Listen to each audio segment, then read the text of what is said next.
Welcome to the Caribbean Property Investing Podcast, where we share real-life experiences for successful Caribbean property entrepreneurs. Learn about their successes, challenges, and strategies to help you create your plan for financial freedom. Now let's get started.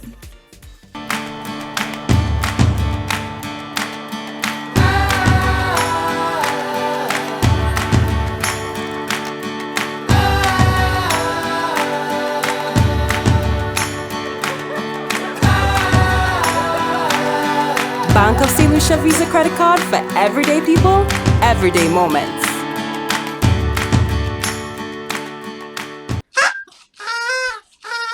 Happy New Year! Happy New Year to all our listeners, supporters, production team, well-wishers, investors, learners. Happy New Year. Here's wishing that 2022 is a healthy and peaceful one. I believe once you have good health and you add peace, your inner sanctum, then all of your dreams have possibility of actually coming true once you put in the hard work. Last year, 2022, the first year of the podcast was a phenomenal year. We had 30 episodes. We learned quite a lot throughout the process. Every episode, if this is your first time hearing us or watching us, we want to welcome you. Please share the word, send in your questions, your feedback, suggestions, anything that will make what we do better and help even more people. This year, first episode, we want to continue in the vacation rental theme. And that's primarily because we are in the throes, actually in the middle of the peak tourism season. Today we have a phenomenal guest, another phenomenal guest, who is a property developer, property investor. He is also a celebrity in St. Lucia, a very talented musician, saxophonist, and more recently, he's now the public relations officer of the newly formed St. Lucia Vacation Rental Association. You'll be hearing all of that and more. Please join me in welcoming our first guest for 2022, Mr. Rob Zatara. Welcome, Rob. Hey, what an introduction. Thank you very much, Anselm. Good to be here. And Happy New Year to you and everyone. We appreciate the time, and we want you to start off by just giving our audience a little bit of information about you, general information. All right. Well, it depends how long I've got and how far you want to go back. But obviously, I'm predominantly known as Rob Zatara, as a musician here in St. Lucia. I have been for the last 20-something years. And that's been predominantly my trade and my main source of income. And it has also helped me also to get into the property business and the property market over time by being very disciplined with my savings and my spending and where and when I put my money to try to invest it. So music has been there for me for a long time. I think it will always be there for me. It's part of me. But I'm at the stage really, and I have been for some years, where I've diversified into other things as well. I think it's important for anybody to have multiple streams of income. So that's what I've really always endeavored to do. So you're never really kind of, solely reliant on just one source of income.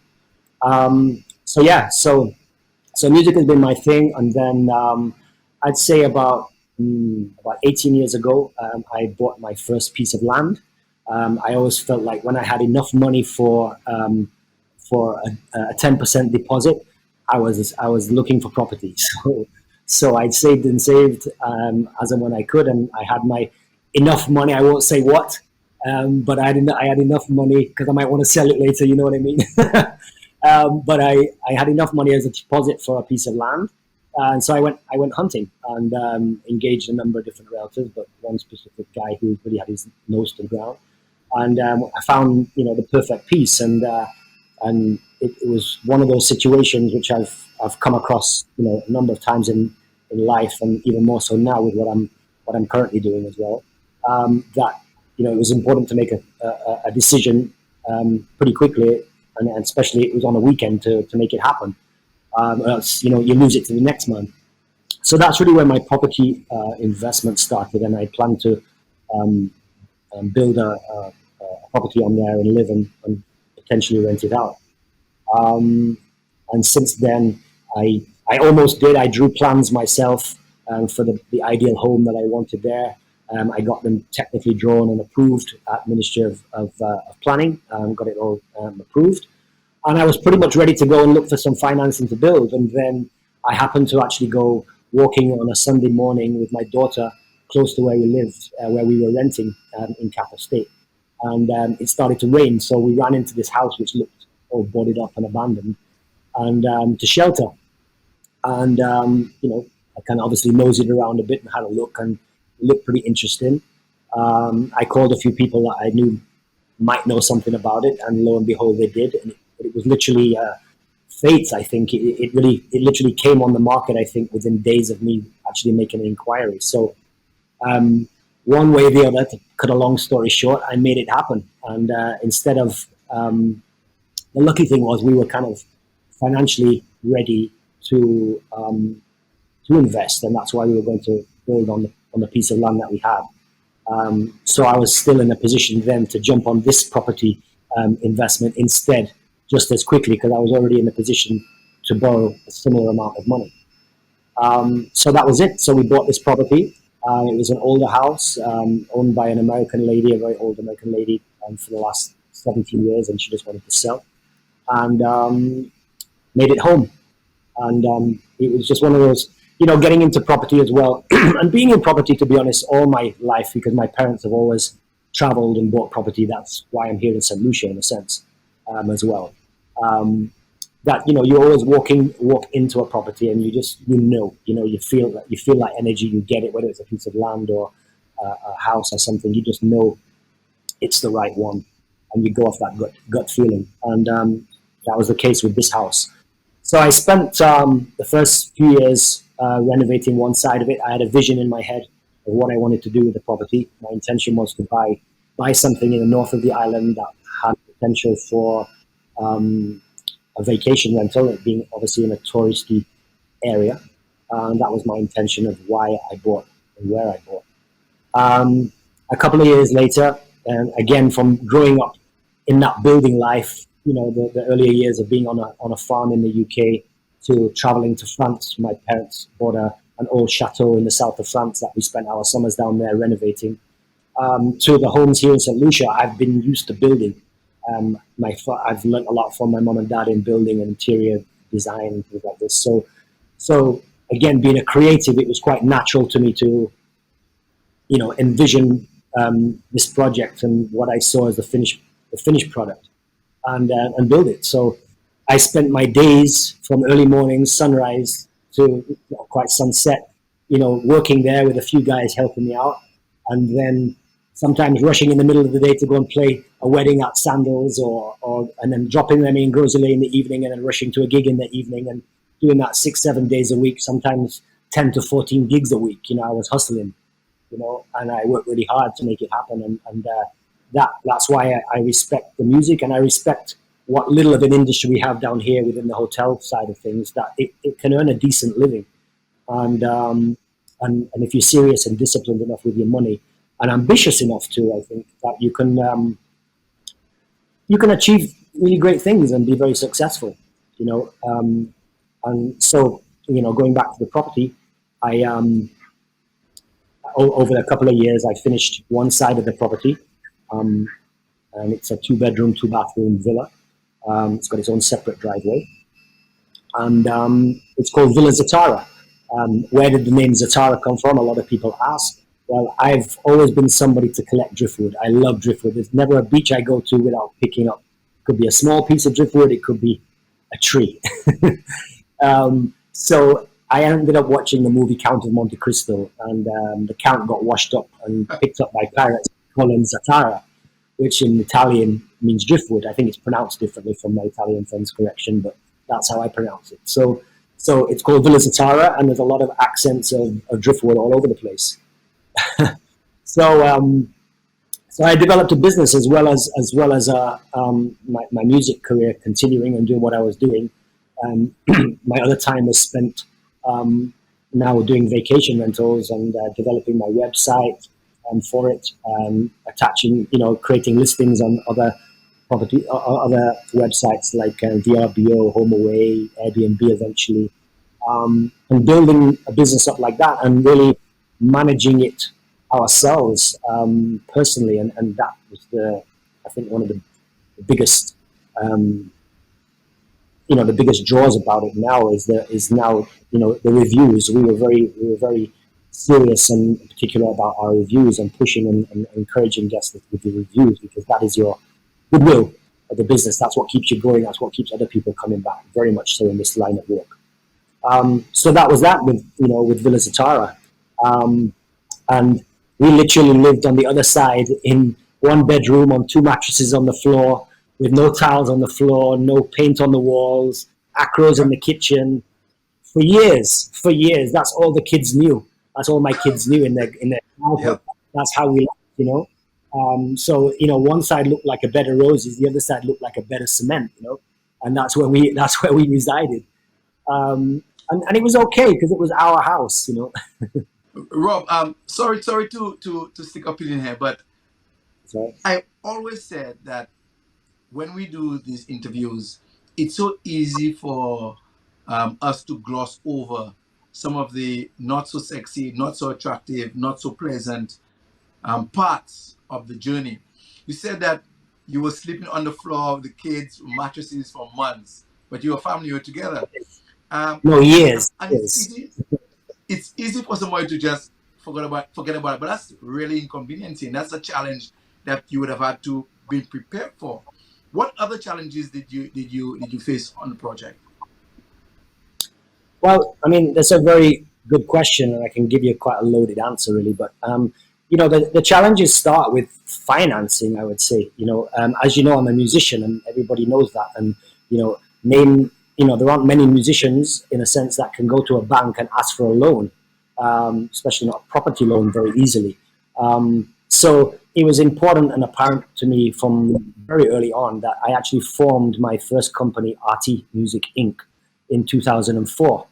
And that was my music company. So any income I've had since then has gone through the company, and I am just a paid employee now.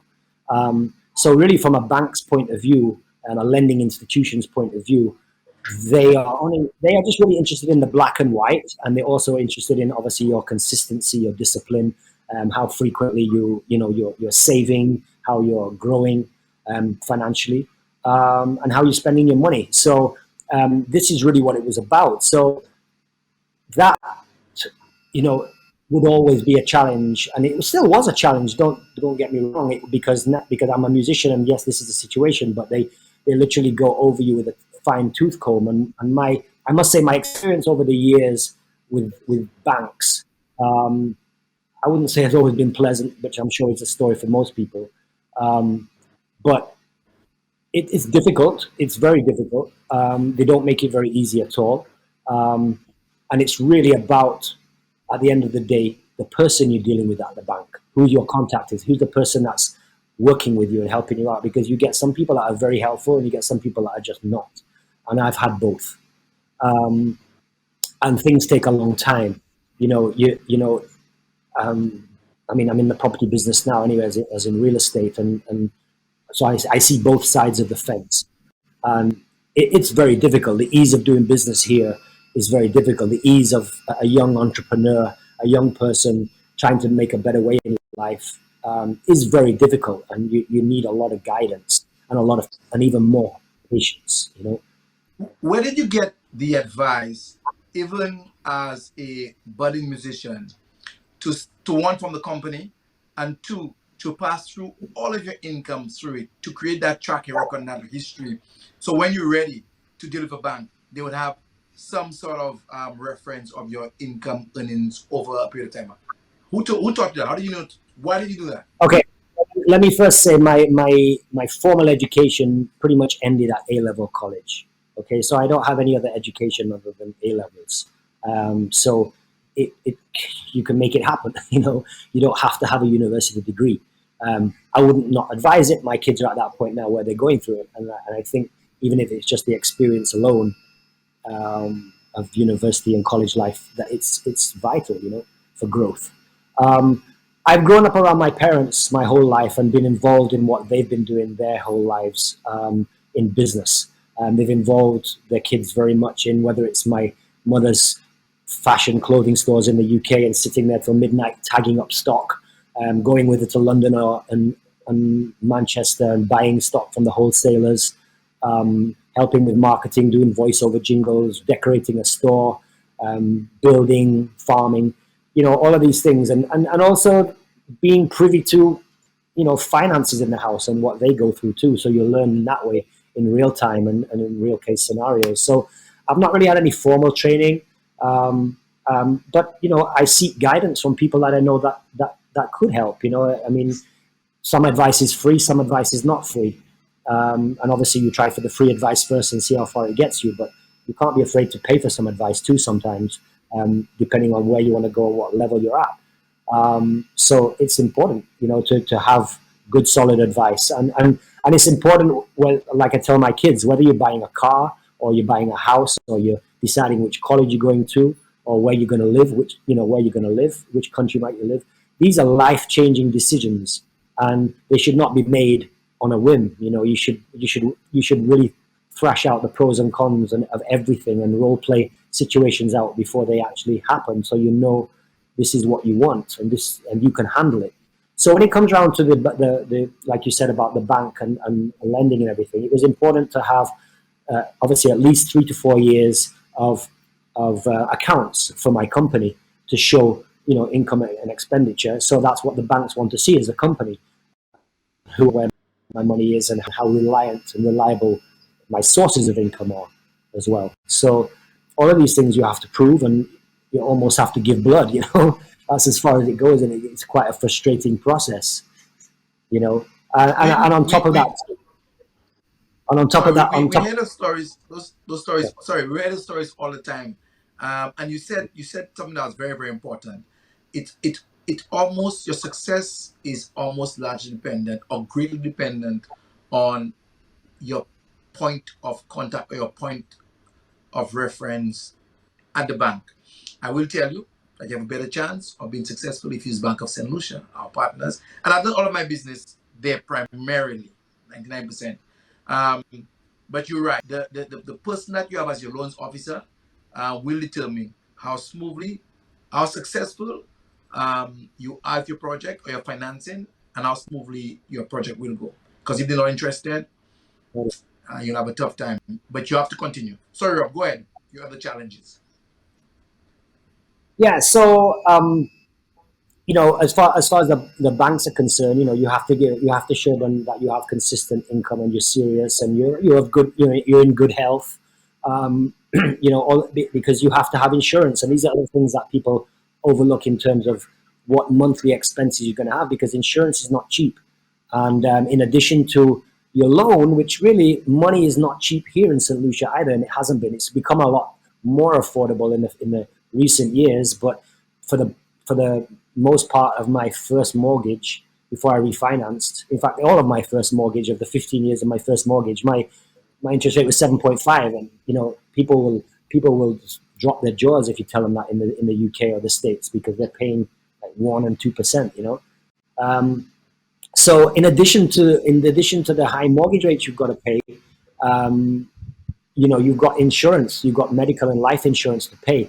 And the banks need to know that they've got their money guaranteed. So something happens to you and you're not able to make that income, they've got your insurance policy, and that's the reality of it. You know, unless you're a cash buyer, there's a lot of hoops to jump through, and it's not easy. And the main thing is, once you've secured that loan and you've got it and you're on your way, you know, you've just got to make sure you've got that income coming in all the time. You know, you've got to make sure you've got that and a little bit more to put away for those rainy days.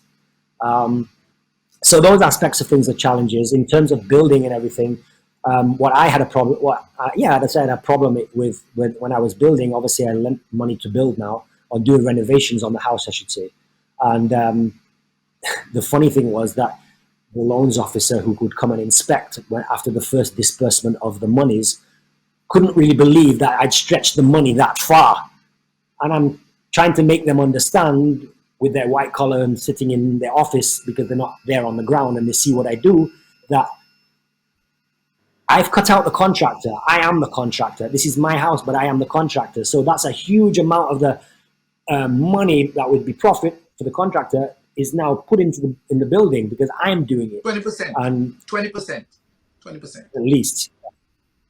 So there you go. So that contributes a lot. So, making sure that they were convinced and then I would say at the time having to bring now their own QS to kind of double check that, yeah, I'd actually got that work done, but it had, and I knew how much money I had. I knew what I had to get done. I knew how far it had to stretch. And I knew what sacrifices we as a family had to make also. And everybody did, it wasn't me alone. It was a family effort, I have to say. And we made it happen. And then slowly but surely, my family now live in Florida, and my kids are going to school up there. And I promised them before they left that I would finish the house we were living in, and they would have a proper house for a year. They would have their own bedrooms. We would have a proper Christmas around a tree in a living room. And this is my focus. So I pushed and I worked hard and I got it done. And obviously always within a view to, yes, we were living here now, but we were going to be renting it out too. So it was actually, that was what happened. That was exactly what happened. I envisioned it, I manifested it and made it happen. And that's what it's about. It's just, just going at it. I have a question, Rob. Do you think if you were not self-employed, you'd have never added the additional income suite or the income portion of the house, and you would have just built your home and continued working? You could always look at it like that. Some people are just happy to say, I've got my house, I've got my job, I've got a set income, everything's paid for or being paid for. I'm comfortable and I'm going to live my life. And I would say the majority of people do that. I guess I'm quite like my mom in that regard. I never settle for just the status quo. I've always got another vision in mind. I'm always, looking for the next thing or the next, opportunity or something I can do. So that's just, I guess, the way I was conditioned and brought up to do that. I remember during that build, I remember seeing you at the hardware store every day, 3 times a day, because I also was in the middle of my projects, and I saw you carrying stuff. I was there with my contractor, and you were there with your workers, and I was saying, but where did you get this the knowledge? And of course, you said hanging around your parents and their buildings. So finance, just the technical expertise required to actually get the job done. What other challenge, or what was your other major challenge that you would say that you encountered? I'd say the major challenge is really, I find it always quite difficult managing a workforce, and I didn't have a big workforce, but for me that's always a challenge, and just getting, I don't like to have to kind of be that person standing over everybody, making sure that they get the jobs done and everything, and I'm not that kind of person anyway, because I'm the one getting my hands dirty and doing what I've got to do, but keeping things going along and having, and in terms of the workforce as well, because of sometimes, and it happens on a lot of building projects, I know that the cash flow, it's not consistent with the bank. In between disbursements of monies, there's sometimes a lull, and then you can't keep the workers going, and they might go on to another job, and then you've got to find other people, and it's important to have people that are kind of on your wavelength when you're working as well. So that was a challenge, and I think just completing. Don't underestimate finishing a project. That's where the money goes. I'm sure you know that. It's in the finishing. Just when you thought you've got enough, you don't quite have enough. And you've got to delay that finishing, because you need to find some more money to finish. So I'd say those are really the challenges. For the most part. And now it's finished. Really, it's a different challenge in terms of in terms of marketing and promoting it. And I think now being in that vacation rental business for so many years, and now having two units that I can rent either independently of each other or together as a big, as renting it to a big group. When I started out, I wouldn't say there weren't a lot of villa properties around, but 10 to 15 years later, there are a lot more. You can see it. Look on the hillside that your property is on. There were no properties there when I started building, and now there are a lot. And a lot of those are rental properties, and a lot of other people have turned into rental properties. So that there are a lot more people doing it now, which is great. It's great to see that people can do it, but obviously now there's a lot more competition, which really for us as property owners to keep current and to keep bookings coming in, you now have to drop your price or offer other incentives, to keep those bookings coming in. So that becomes the next challenge really now. Mm-hmm. Sorry, which actually gets us into a nice segue. I wanted us to actually pivot to the vacation rental, and we'll talk about the association. But before we get there, one of the things I noticed very, very early on with your offering was that you obviously positioned yours at the top end of the market, and I was particularly impressed with two characteristics of your Villa Zatara. One, it really looked like a Zen kind of eco villa. A lot of the earth tones and stoneworks and a lot of artisan stuff. Most of it you actually by yourself or your commission staff. And I remember one day I actually saw you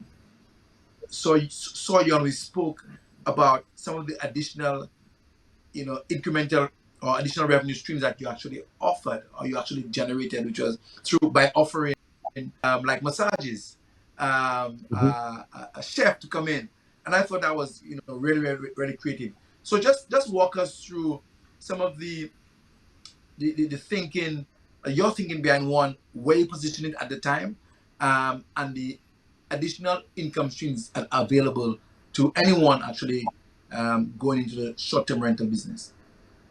Right. Well, as far as positioning in terms of your nightly rate, your rack rates, that's something that you have to carefully look at, and see what you're offering and see what other people are offering of similar type of property, in the area for the most part. And if you outprice yourself, you're not going to get the bookings. So that's very important. I mean, I wouldn't say I'm on the really high end of things. I'd definitely say it's definitely a luxury villa. But there are ultra luxurious villas then, if you like, that are going for 3,000 US a night. Exactly.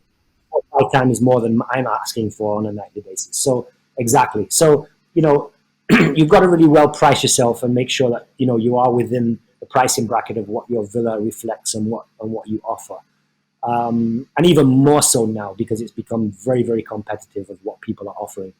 And then obviously you get into what other things that you can offer for your guests while they're here. It could be a rental car. A lot of villas have their own cars as well, so they offer rental cars. Like you said, massages, private chefs, tours, airport transfers, provisioning before they arrive or even during while they're there, entertainment, performing at the villas, all of these things. And it's quite within reason when you're doing these things for these providers, when you're discussing it, and when you are offering them consistent business, is to make a commission from that as well, because without this business they wouldn't have it. So it's a give and take. You're not. I've learned some of that from the resorts I've worked in. I think it's a bit much, the commission that some of the resorts take from being on the other side of the fence as a musician coming in there. What I might charge a resort is certainly nowhere close to what they would charge the guests. Now, I don't operate like that in my business. I understand how it's done, but I mean, you've got to add on, you've got to put a little markup on it. This is your business. You are generating traffic and business for other people. And that's business. So there's nothing wrong with doing that as long as there's an agreement and understanding and everybody's happy. So that's all part of it too. I think you've got to offer these things.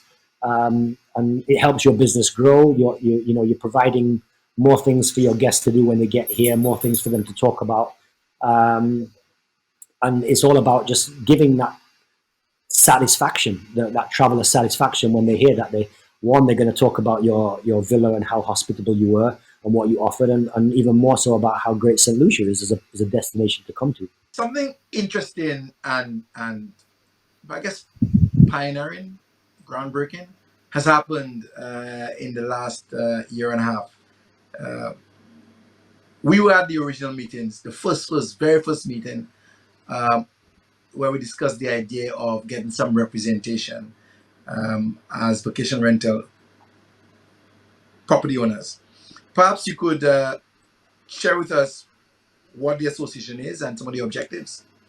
Okay, yeah. So the Vacation Rental Association of St. Lucia, VRASL, as we define it, was really born probably about 18 months ago. A good maybe 5 months into this pandemic.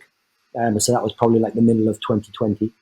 And obviously, it was born out of somewhat, desperation of all of us within the sector trying to come together and work out how and what it's going to take to get our sector reopening, seeing what's happening with tourism, with hotels, with airlift, and all of these things, and and to make sure that we have a voice, because there was nothing formalized up until that point for our sector. And it's been predominantly, obviously, the hotel sector, really, all of this time. And even though they were aware of our presence, there was nothing formalized and no statistics to show exactly how big we were, and what we really did represent and how important we were. And then because everybody was so eager to get back open and know how to get back open, it was actually one of these natural evolutions, really, where a lot of people really did get on board, and the idea was sprung, and I was brought in as well as somebody who could be instrumental in contributing to getting it going, and so we did. We met obviously on Zoom, like we all been doing, and we got it going, and we quickly garnered quite a lot of members, and slowly but surely got a little bit more formalized, and we're then able, through the board of directors that we were, to engage government, to engage everybody from the prime minister at the time right down, everybody, all the key stakeholders that could needed to listen to us and needed to be aware of us, and I think they were eager to receive us as well, which is a good thing, because it lets them know who we are, and what we bring to the island from a tourism point of view. So the Vacation Rental Association of St. Lucia was born, and we've been heavily engaging government, and all the different facets of government for the last 18 months, to be able to get our sector open, and it's not been easy, to be recognized and acknowledged, for one, and let them know that we are here and we need to be, accounted for. Rob, right now, how many vacation rentals or rooms, non-hotel rooms, do you think we have now versus the number of members in the association? So I'm trying to understand or give our audience a sense of what percentage of actual rentals are captured by the membership, or is captured by the membership. Well, it's still a bit of an unknown question, I would say. I mean, not to say you couldn't find it out by going on the Airbnb site and really counting how many villas and guest houses and rooms are available. There's so many different categories of vacation rentals, so it depends on if you want to categorize them all from a $50 room per night to a $3,000 house per night. Right now, I will say that we represent about between 200 and 250 members on the vacation rental, and that really computes to just over 1,000 rooms. So that is quite a large hotel. So that is why we have quite a voice and a listening ear with government, because I don't think we probably don't represent half of the vacation rentals in all the different forms here in St. Lucia, but it's a start. It's a good start. It's a majority start, I think. And I think the majority of them have been and have been happy to have us here and reliant on the information that we've provided and the lobbying and the pressure that we've been applying to government to be able to get us back open again, because a lot of property owners aren't even here in St. Lucia, so being able to be part of this association even remotely from wherever they are has been a big advantage to them. So they feel very much connected to what's going on and can be very much part of the process needed collectively and independently to get themselves and ourselves back open again. I think we have maybe 4 or 5 major platforms: Airbnb, Booking.com, VRBO, Expedia. And say some 5 years ago, 6 years ago, when Airbnb was just starting off, St. Lucia had maybe about 100 listings, 100 plus listings. But now we have well over 500 listings. And as you said correctly, a listing does not tell you the category, because you can have one room as a listing, and you can have a villa with 8 rooms as a listing.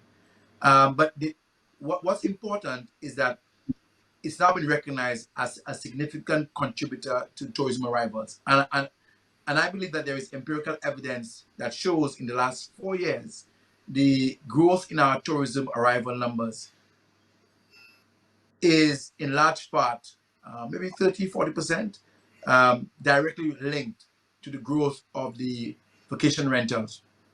2 reasons. One, obviously, a lot more guests or tourists want to be self-determined, want more flexibility in their accommodation, want to cook for themselves, want to explore more than just a hotel room, want to have more than just a hotel room. And 2, the rise and the growth of those platforms. Rob, what has been your experience on the platforms, and from the association's perspective? Which platforms, maybe top 2, would you say, have the largest kind of subscription or use in St. Lucia? Well, I mean, it's quite obvious, really, because it's referred to the sector as Airbnb. So I would probably say right Yeah. now it's the Airbnb. Like I said, I've been doing this for over 15 years now. And when I started doing it, Airbnb was not the platform for vacation rentals.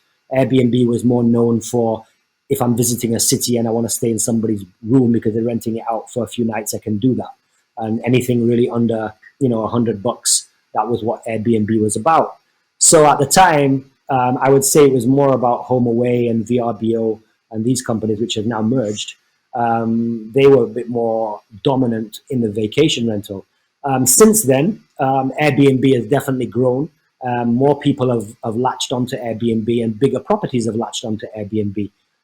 So you have properties that are still $50 a night for a room to $3,000-4,000 a night for a house now, and they are now catering for all of these people. And also you have the really big global companies like Booking.com and Expedia that don't just deal with vacation rentals, they deal with everything. But my experience, for example, with Booking.com, it's not really conducive to my type of vacation rental, simply because of the terms and conditions of the users of it. It's a lot more easy for them to pull out within 24 hours of their booking and cancel and get all the money back. And that for a hotel is fine because they've got maybe 300-400 rooms. If you're a villa rental and you've only got one property and they back out on you in 24 hours and get all the money back, you're not going to get another rental to fill that space. So for me, and I know quite a few other people, Booking.com was not really working as well as Airbnb does, and VRBO, HomeAway, and also our own websites. We garner quite a lot of traffic from that too. So with the Airbnbs, it's definitely I'd say the major platform right now that a lot of people go to look to book somewhere, and a lot of property owners use as well. It's a good platform. You get a lot of, I'd say you get a lot of visibility, but also there's a lot of competition. So apart from your rates having to be competitive, your property has to stick out. And I think that's what's really worked well for me over the years. That I've got quite a unique property, like you described earlier. It's a lot of stone and wood. It's a lot of inside outside type of living. It's a typical kind of vacation that people want to come down to in the Caribbean.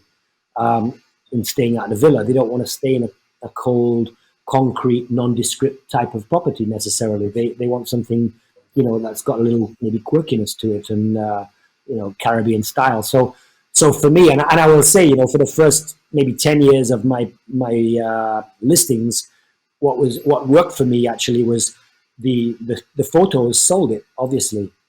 The photos sold the bookings. And then when the guests arrived here, they were even more taken aback. And the immediate statement that was made by pretty much every guest was, "Oh, your photos don't do it justice." And I'm like, "Well, you're here, aren't you?" So it was good for me, because then it was even more of an elated feeling when the guests got here and said, "Oh, wow, it's even more than we saw in the pictures." And again, I was operating on a budget. The pictures were done on my iPhone. I doctored them, and I brightened them up, and there you go. That was it. I didn't have to pay a photographer at the time to do that. And you've got to make it work. So you work with what you have, and it worked for me. So that's really what it's about, and I think once you've got those guests, you give them the best time they could get, and a memorable experience, and they'll talk about it, and then it's supposed to snowball for you after that. Yeah. Robert, I want to ask you, the obvious question as to what has been the impact of COVID on the sector, because we know that obviously no airlift, so the sector was closed. But what do you think is the legacy of COVID for the sector? How will that impact how vacation rentals operate going forward? What do you think about it? Well, it most definitely had an impact in very many different ways. From an income point of view, I mean, people have and do rely off their vacation rental as their livelihood. I did. It was a double whammy for me, because I'm a musician in hotels and I have a vacation rental, and I think, okay, I've got multiple streams of income, but though both of those streams of income went south immediately in March 2020, as it did for a lot of people. So we left here in St. Lucia without any income for 18 months, and figuring out, okay, what are we going to live off? How are we going to make it work? What are the other ways of making money are there? How can we get by? So that was the case, I think, for a lot of people. Like we've talked about, the Vacation Rental Association came into play. And I think what's evolved now because of that has been a bit more of a formalized sector, a bit more of a recognized sector, and a sector that can be used for government in the negotiations, and which is something I've always said. I can never understand really why the price of airlift out of here on American, for example, is almost double it is in Barbados or Trinidad, and we're pretty much coming from the same area. Why are we paying more money? The answers to that is, well, there's a demand for it, so they can keep the prices up, but at the same time too, it's certainly not attractive now with the additional expenses of traveling with COVID, with all the PCR tests and everything, and the expense of that you've got to go through. It affects the traveler and what they've got now available to spend in traveling, and in a sense, it affects the villa owners too, because they've had to drop the prices to get those travelers. What I used to charge 10 years ago, is now probably 2/3 the amount. One, because of competition, and in the last 2 years, even more so because of COVID and trying to get back open again. I think it will come back. It is coming back. I can see it's coming back.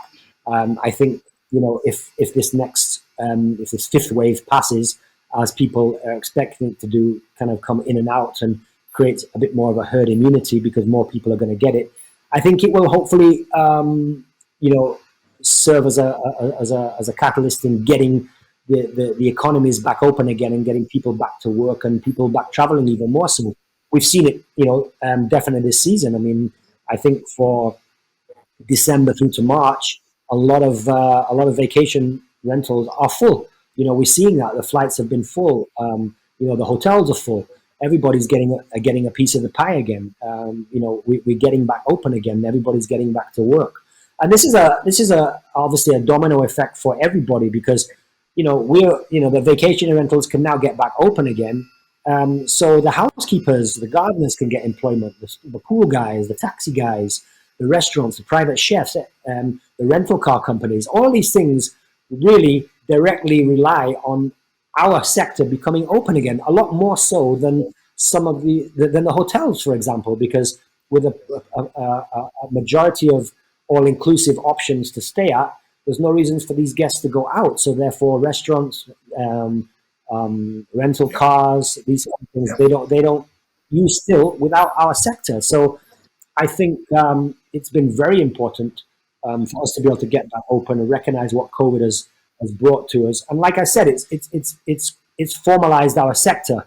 So whilst some people are very hesitant to become involved and become members of the Vacation Rental Association because a lot of property owners have an informal business. They've not properly formalized their vacation rental, and so they're probably a bit more afraid of coming out. Becoming known that that's what they do. Understandably so, and I think the government, yes, they have recognized this, but they've also recognized what they could recoup from taxation in our sector at some point in time. And we as a Vacation Rental Association are there to say, yes, we are here. There is something that you will be able to tax as a revenue for the government. But hold on a minute. We have built this sector off our own backs from our own money. So you might want to talk about taxation, but let's compare our situation to the hotels who have enjoyed a lot of tax-free concessions on building and a lot of other things to do with the hotel industry. Profit. Revenue. So let's before you want to tax us, let's talk about what we're going to get in terms of tax-free concessions to be part of this formalized sector now. So whereas yes, okay, we're going to have to start paying taxes, people that haven't been before. That's the way of the world. But let's also recognize what the benefits are of being part of a formalized sector now, and how being under this umbrella of the association is going to be of benefit to existing vacation rental owners, and also new ones, and what incentives there are, and what incentives there already are on offer by the government that we are not taking advantage of, that we can do, that are there for us if we are formalized. So it's an educational process, for all of us here, both for the government about who we are and what we are offering, and also for us about what we can get by coming out and being part of this formalized sector and association now. Two questions I have for you on that. One, can you share what are the requirements for membership, how you become a member? Well, it's quite easy, really. If you have anything other than a guest house, meaning anything that's not a guest house, because the guest house is, in fact, I might be wrong there. I might be wrong. So I think we do have some guest houses, so that's incorrect.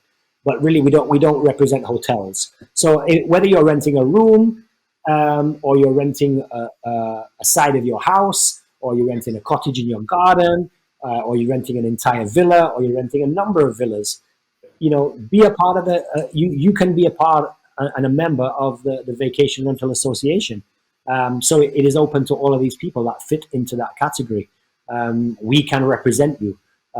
We can represent you to government and share with you our resources that we've gathered over this 18 months, and we continue to gather, and that we hope will be available to our members through us, because we are now, a formalized association that the government recognize.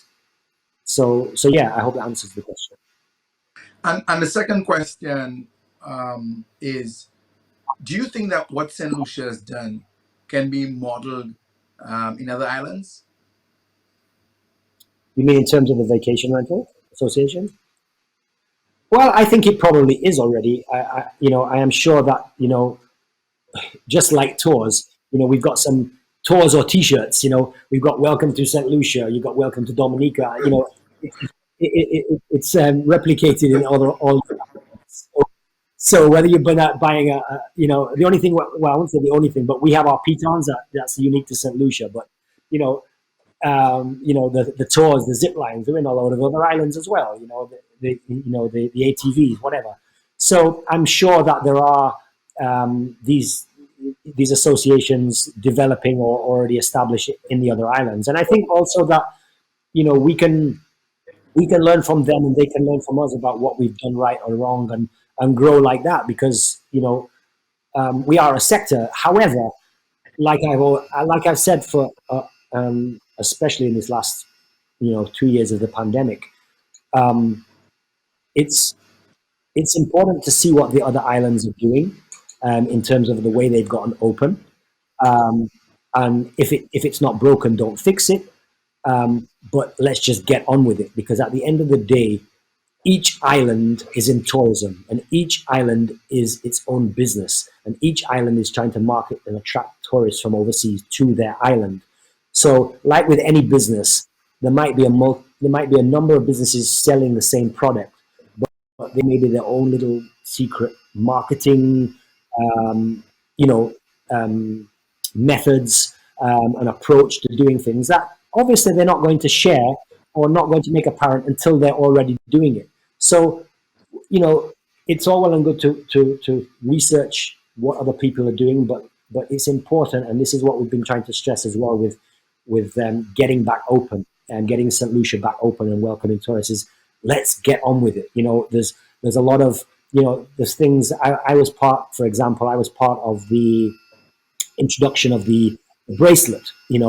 That the geo tracking bracelet that they were implementing here. And again, I was at home twiddling my thumbs. I had no work to do. I'm like, all right, what am I going to do? I need to make something happen here. I found a guy in Jamaica that has implemented it over there. I met him on Zoom. We had conversations. I learned what it was about. I introduced him to the government. He made it happen. And it could have happened in 6 weeks, but it didn't. It happened in 8 months. At that time, we're in a different era, and something else has to happen. It's evolved now. So, we've got to keep moving. And I think that was obviously because of maybe logistics and various legislation on privacy laws and things like this that have to be changed and passed and everything like that, which goes on behind the scenes that the general public wouldn't necessarily know. It's important to let people know that, so you can see what are the pitfalls and what are the things that are stalling things.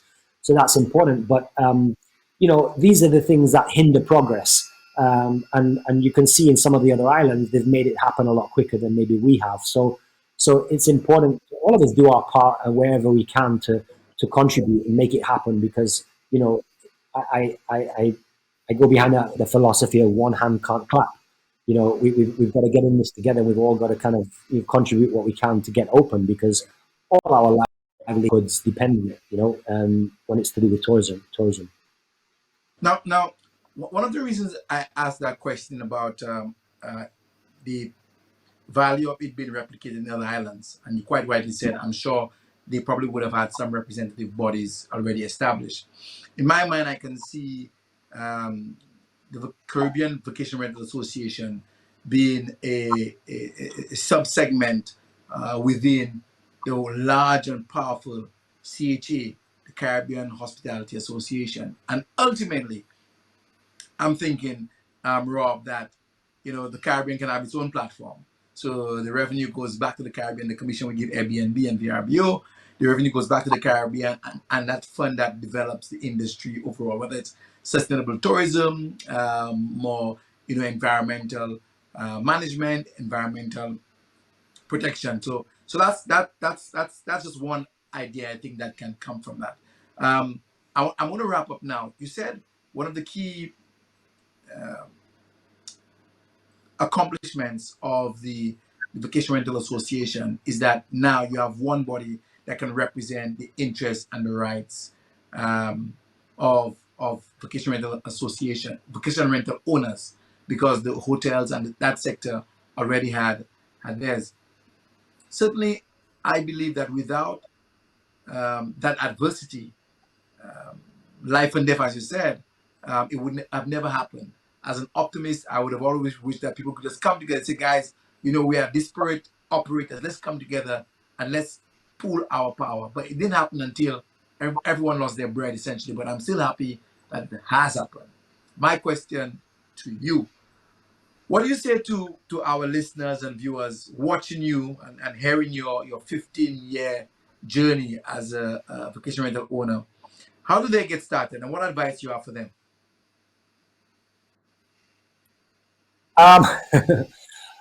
Um, what advice do I have them?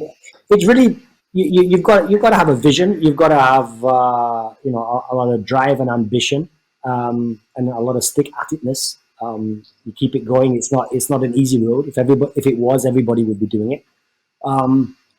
So you just got to keep going and do the right thing. Set it up properly. It will always do you well in the long run if things are set up properly. Don't cut corners.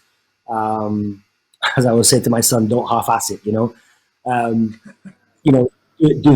things properly.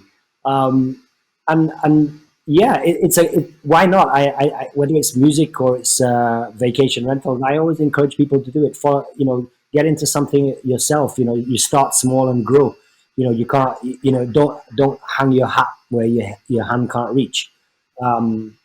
You still got to live. You still got to provide for your family. Don't stretch yourself too much. Keep yourself within. Not necessarily your comfort zone, because then it gets too comfortable. You've got to be on the edge of your seat all the time and make it happen. You just got to keep working, really. Just keep working and don't be afraid to ask for help or ask questions. You'd be surprised that who will open up the arms to you and offer you advice for free if you only ask. And I think that's what it's about.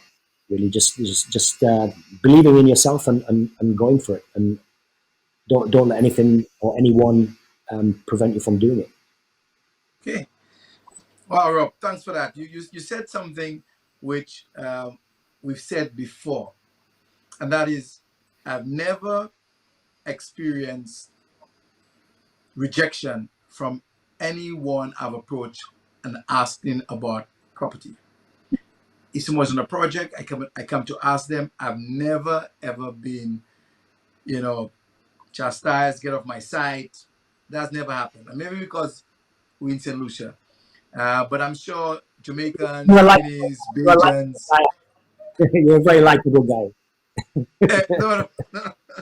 No, Chinese, Bajans, Bahamians, Antiguans. Don't be afraid. Exactly what Rob said. Go ask people who you see doing it, and take it from there. You must have a vision. All right, so we finished wrapping up our first episode for 2022, episode 31. This year we're going to do it slightly different. We're going to be having 2 podcasts a month, every fortnight, so on the 15th and about the 30th, or somewhere in between. We're going to have some specials as well, because we still want to do about 30 episodes this year. We urge you to send your feedback, your suggestions, your criticisms, anything that will help us get better and spread the information. Share the podcast. Like us on Facebook, YouTube, and it's all Caribbean Property Investing and Instagram. So until next episode, we're going to say Happy New Year, thank you, and keep sharing.